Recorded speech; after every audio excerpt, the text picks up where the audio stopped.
November 8, 1944. Northeastern France. 0430 hours. The air tasted of diesel and cold iron. In the pre-dawn darkness outside Nancy, France, rows of Sherman tanks sat like sleeping metal beasts, their engines silent, their crews huddled against the autumn chill that cut through wool and canvas alike. Ground fog rolled across the muddy fields in silver waves, swallowing the trees along the Moselle River Valley. Inside the command tent of the Third Army's 12th Corps, a single Coleman lantern hissed and sputtered, casting dancing shadows across maps marked with red grease pencil, arrows that pointed toward one objective: Metz. The fortress city had stood unconquered for over 1,000 years. Its walls had turned back armies since the time of Charlemagne. Now, in November 1944, it represented something more than stone and steel to the Wehrmacht defenders entrenched behind its ancient ramparts. Metz was the final barrier protecting the Rhine, the gateway to the German homeland, the symbolic shield of the Third Reich's western defense. And George S. Patton Jr., commander of the American Third Army, was about to throw everything he had against it. But on this frozen morning, Patton wasn't in his command tent studying maps with his generals. He was walking among the tank drivers.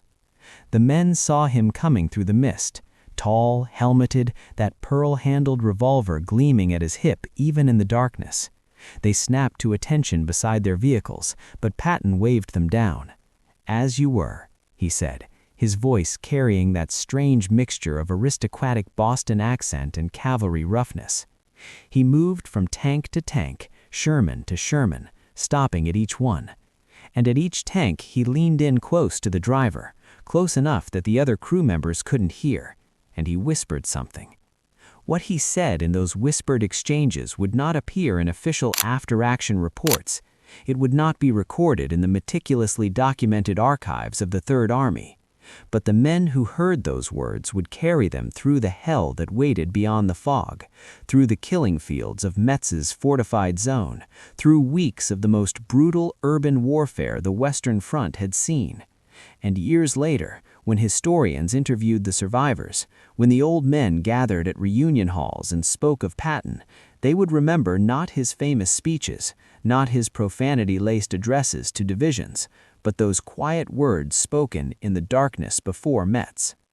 To understand what Patton whispered that morning, one must first understand what waited ahead in the fog.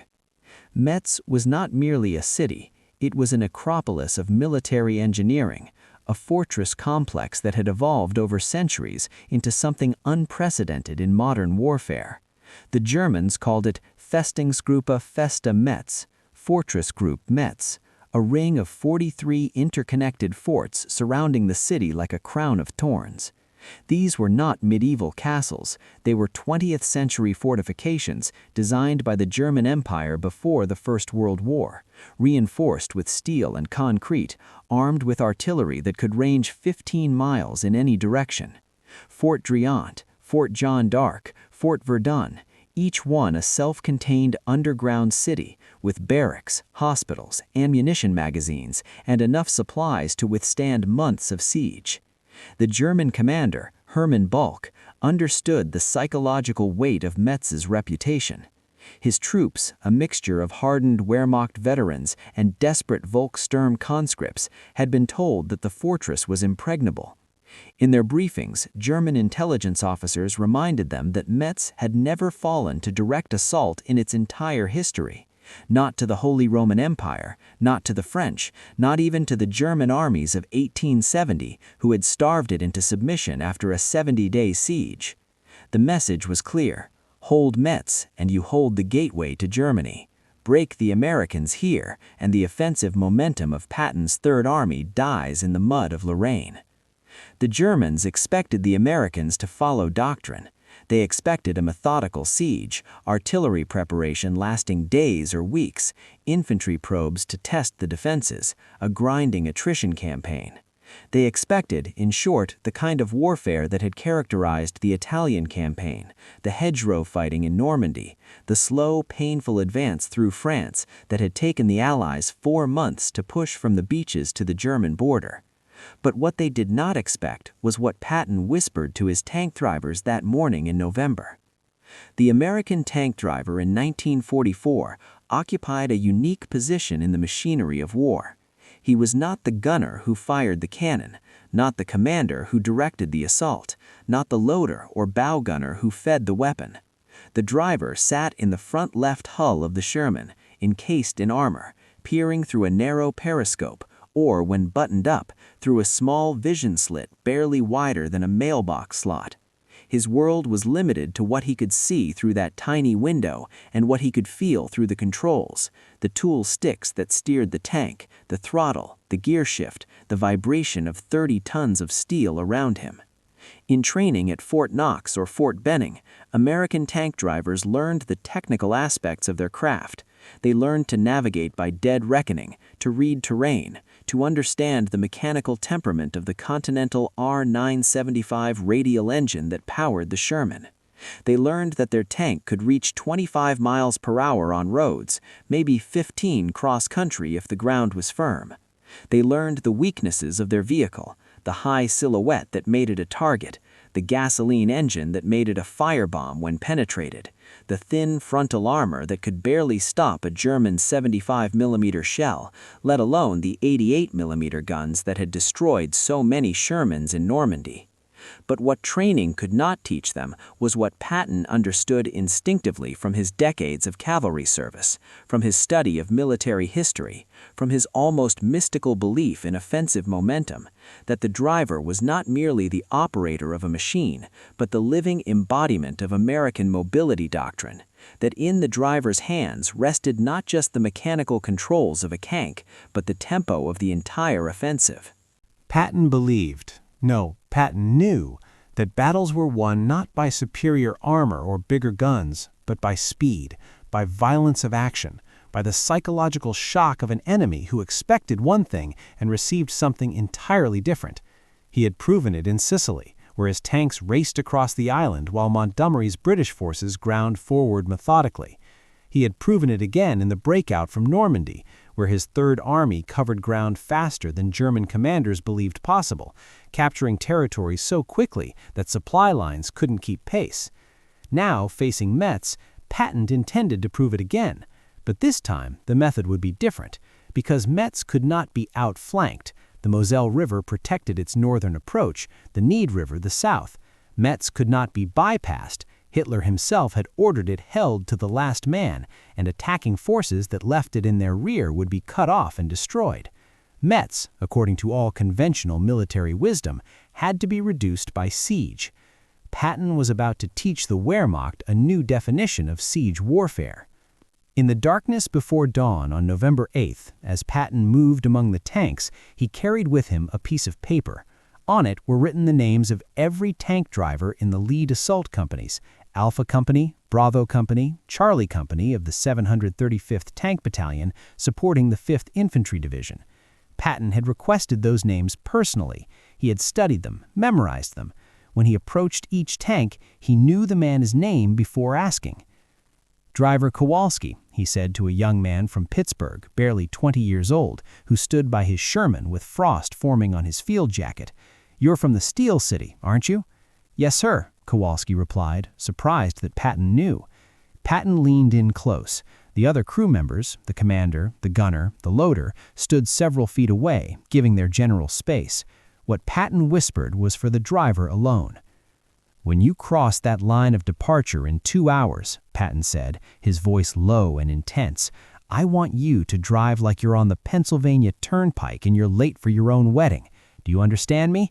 Not like a tank, like a car, fast, no stopping, no slowing down for anything except my direct order.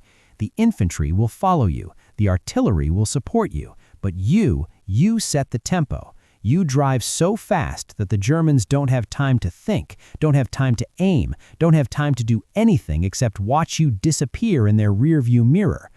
Kowalski blinked. "Sir, the doctrine says—" I know what the doctrine says. I helped write some of it. Now I'm unwriting it. For Metz, we're not following doctrine. We're following physics. An object in motion stays in motion. You're that object. You keep moving and nothing, not their forts, not their artillery, not their goddamn medieval walls, nothing can stop you. Because the one thing those forts can't do is chase you. Do you understand? Yes, sir. Good. Patton clapped him on the shoulder.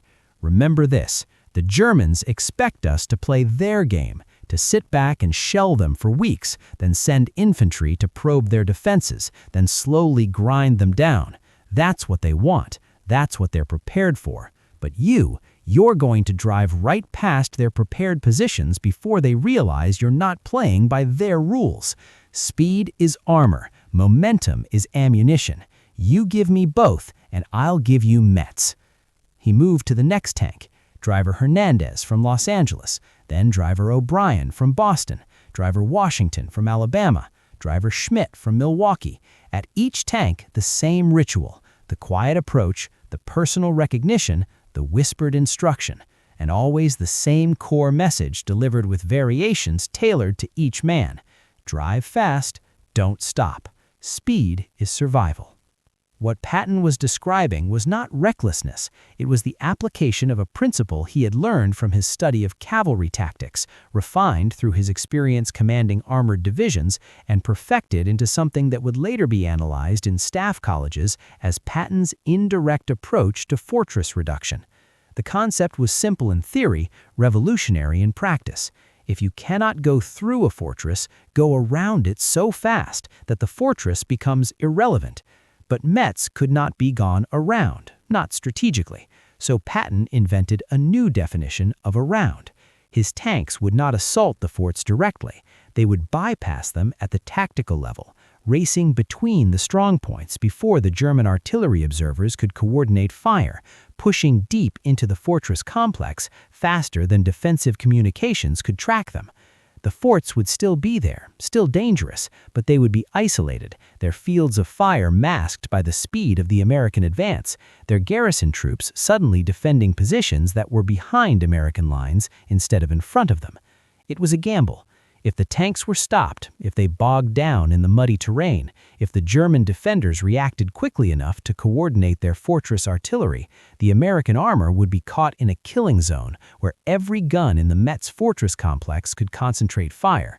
The Shermans would be destroyed piecemeal, and the assault would collapse into exactly the kind of grinding siege warfare that Patton was trying to avoid. Everything depended on speed. Everything depended on the drivers.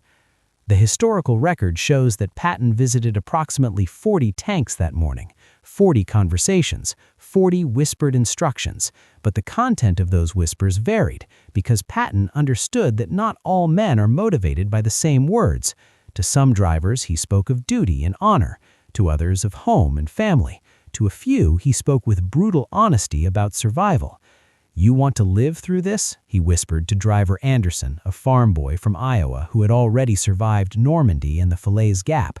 "Then drive fast. Sitting still in a Sherman is suicide. A stationary tank is a target. A moving tank is a problem. Be a problem, not a target." To driver Martinez, whose brother had been killed at Anzio, Patton spoke of revenge, but not in the way one might expect. "The Germans killed your brother because we fought their way," he said. "Slow, methodical, by their rules. Today, we fight by American rules. Speed, audacity, shock. You want to honor your brother? Drive so fast that the Germans never get a chance to aim at another American tank. Drive so fast that we win this thing before Christmas." The poetic brutality of Patton's motivational technique was that he made each driver feel simultaneously expendable and indispensable. Expendable as individuals in the vast machinery of war, but indispensable as the critical variable in success or failure.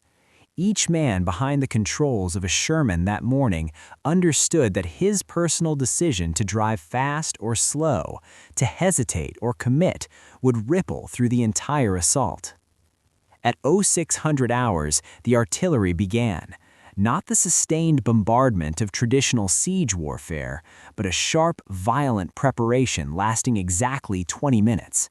8 battalions of American 155mm howitzers fired in synchronization, their shells targeting not the forts themselves, which were largely immune to anything short of heavy bombers, but the roads between the forts, the communication trenches, the observation posts.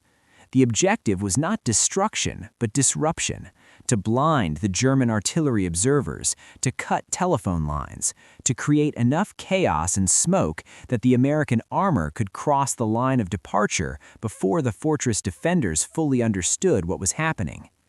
At 06:20 hours, the artillery stopped. In the sudden silence, broken only by the ringing echoes across the valley and the screams of wounded men in the German positions, the American tank engines roared to life. Driver Kowalski in the lead Sherman of Alpha Company felt the rumble of the Continental engine through the steel hull. He adjusted his helmet, checked his periscope, flexed his fingers on the control sticks. Beside him, inside the tank, the loader slammed a 75mm shell into the breech. Above, in the commander's cupola, Lieutenant Harrison's voice crackled through the intercom. "All units, this is Alpha Lead. Execute, execute, execute." Kowalski pushed the throttle forward. The Sherman lurched, tracks biting into the muddy ground, and suddenly they were moving. Not crawling, not advancing cautiously as doctrine prescribed, moving, 15 miles per hour, 20, pushing the suspension to its limits as they crossed open ground toward the outer perimeter of Metz fortress zone. The world narrowed to what Kowalski could see through his vision slit: mud, grass, the flash of explosions, the dark shapes of other tanks paralleling his course. He drove the way Patton had told him to drive, like he was late for his own wedding, like speed was the only armor that mattered. Around him, the entire assault wave did the same. The German defenders, emerging from their bunkers after the artillery preparation, expecting to see American infantry probing forward cautiously, instead saw a wall of American armor racing toward them at speeds that seemed suicidal. The German artillery observers called in fire missions, but by the time the guns could traverse and elevate, the American tanks had already crossed their killing zones. German anti-tank crews, positioned to stop a methodical advance, found themselves overrun before they could engage. The assault was not a battle in the traditional sense, it was a stampede. By 0700 hours, lead elements of the American armor had penetrated 3 miles into the fortress complex, bypassing Fort St. Quentin, racing past the outer works of Fort Driant, pushing towards the city center. German commanders, monitoring the situation from their headquarters in Metz proper, could not believe the reports they were receiving. American tanks were supposed to be cautious. American doctrine was supposed to be methodical. This was something else entirely. What they were witnessing was the operational manifestation of what Patton had whispered to his drivers, that speed was not just a tactical advantage, but a psychological weapon. That momentum, once established, created its own reality. The German defenders were not merely being outfought, they were being mentally dislocated, their expectations shattered, their prepared responses rendered obsolete by an enemy who refused to fight the way they anticipated. The cost was immediate and brutal. Of the 40 tanks that Patton had visited that morning, 12 would be destroyed in the first day of the assault. Driver Martinez's Sherman took an 88mm round through the frontal glacis at 0745, killing him instantly. Driver O'Brien's tank hit a mine at 0830, blowing off a track and immobilizing the vehicle. The crew bailed out under machine gun fire, and only 2 survived. Driver Hernandez drove his Sherman through a German defensive position at such high speed that he didn't see the anti-tank ditch until it was too late. The tank pitched forward into the excavation, breaking Hernandez's collarbone and trapping the bow gunner in the wreckage. But 12 tanks lost meant 28 tanks still driving, still maintaining momentum, still pushing deeper into the fortress complex. And behind them came the infantry, not advancing cautiously from strong point to strong point, but running to keep pace with the armor, because Patton's orders were explicit. The infantry follows the tanks. The tanks set the tempo. No stopping to clear each position, no pausing to consolidate gains. Forward, always forward. The symbolism that would dominate the accounts of the Metz breakthrough was not a weapon or a piece of equipment, but something simpler: the tank driver's throttle. In the days and weeks that followed, when war correspondents interviewed survivors, when historians examined the tactical innovations of the Third Army, they kept returning to the same image: a young American man, barely old enough to vote, his hands on the control sticks of a Sherman tank, pushing the throttle forward even as German shells exploded around him, even as his friends died in the tanks beside him, even as every survival instinct screamed at him to slow down, to take cover, to stop. The throttle became the physical embodiment of American offensive doctrine, the belief that momentum was sacred, that aggression was survival, that the only direction in war was forward. German soldiers, captured in the wake of the American advance, spoke of their bewilderment. They had been told that American soldiers were soft, that Americans relied on material superiority rather than fighting spirit, that when faced with serious resistance, the Americans would stop and call for artillery rather than take risks. What they experienced was the opposite. They experienced tank drivers who accelerated toward German positions rather than away from them. They experienced an enemy who seemed to view obstacles not as reasons to halt, but as challenges to overcome through sheer velocity. One German artillery observer, captured on November 10th, told his interrogators, "We could not understand. They kept coming. We would destroy one tank and 2 more would race past it. We would call in coordinates for artillery strike, and by the time the shells landed, the American tanks were already a kilometer beyond the impact zone. It was like trying to shoot birds in flight with a rifle. Impossible." The battle for Metz would last until December 13, 1944. Over a month of brutal urban combat, artillery duels, and infantry assaults on the individual forts.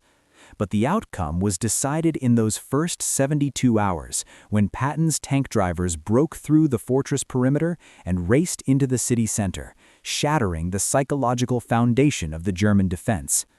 Once American tanks were operating inside the fortress complex, the forts themselves became liabilities rather than assets. Their guns could not depress enough to fire on targets within the city. Their garrisons were isolated from mutual support. Their supply lines were cut. Driver Kowalski, whose Sherman had somehow survived the initial assault, would drive his tank all the way to the Moselle River bridges on November 11th. He would fight through 2 more weeks of house-to-house combat, supporting infantry as they cleared German defenders from the rubble.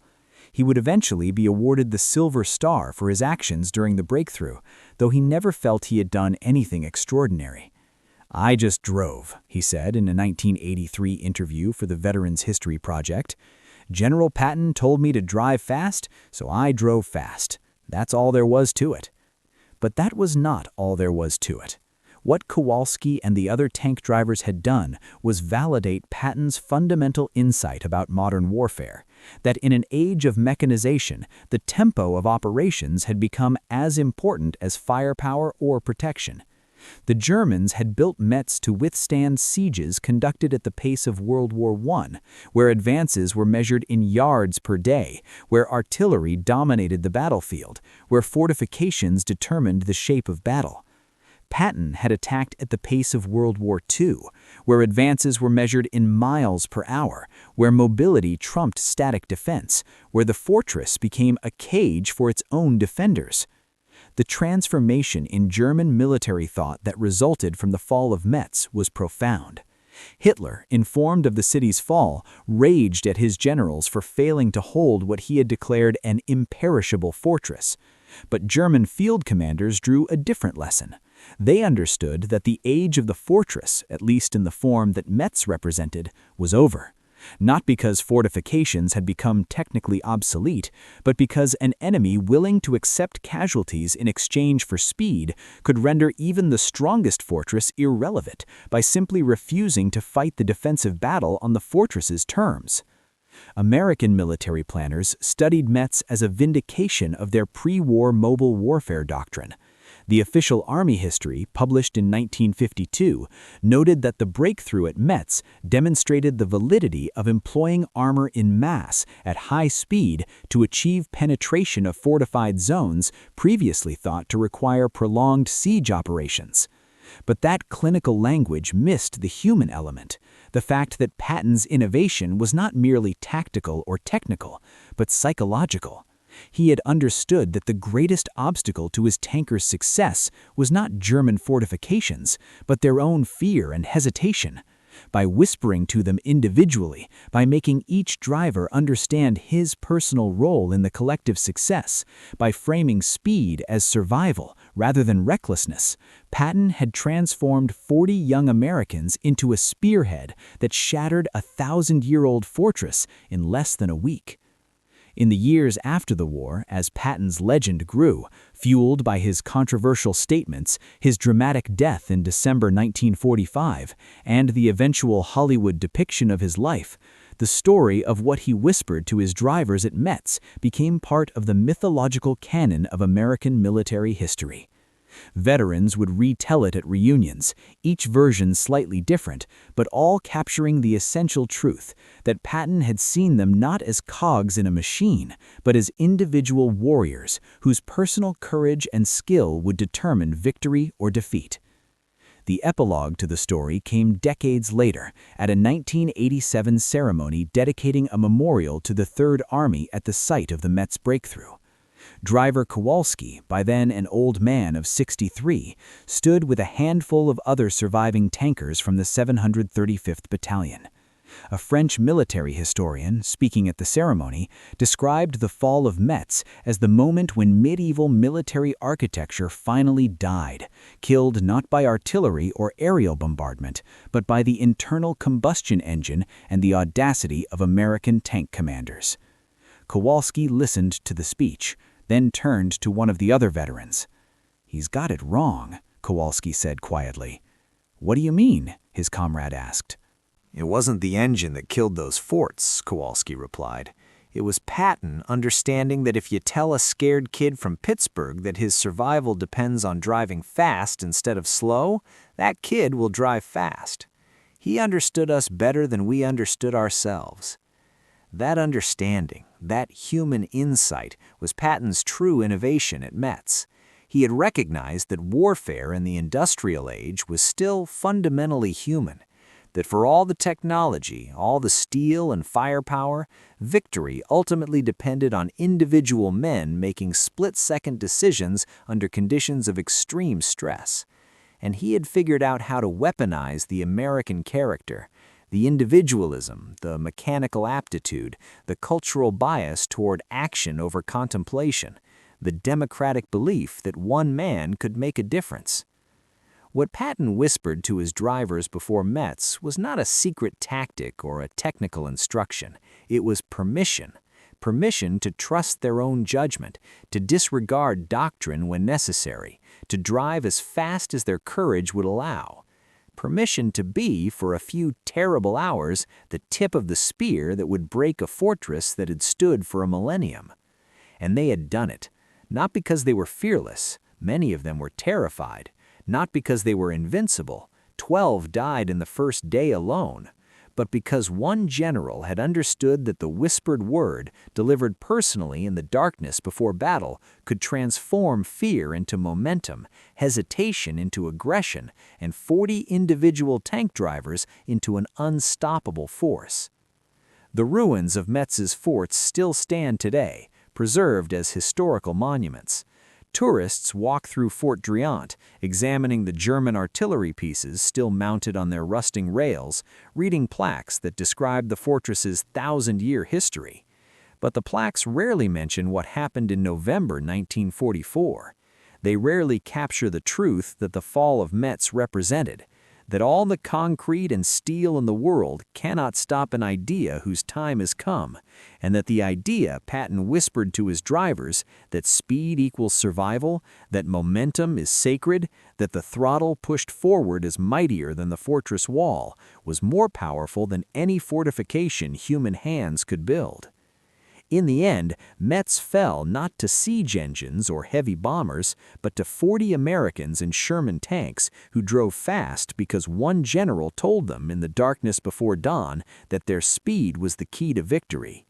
And in that whispered instruction, delivered personally from commander to soldier, from general to driver, from one warrior to another, lay the essence of American military power. Not in superior technology or overwhelming numbers, but in the belief that individual courage, properly directed, can overcome any obstacle. The fortress had stood for 1,000 years. It fell in less than a week, because 40 tank drivers kept their throttles wide open, even when every instinct told them to slow down, because they believed what Patton whispered, because speed, in the end, was armor, because momentum, once unleashed, could not be stopped. That was the secret of Metz. That was what Patton whispered, and that was why the fortress fell.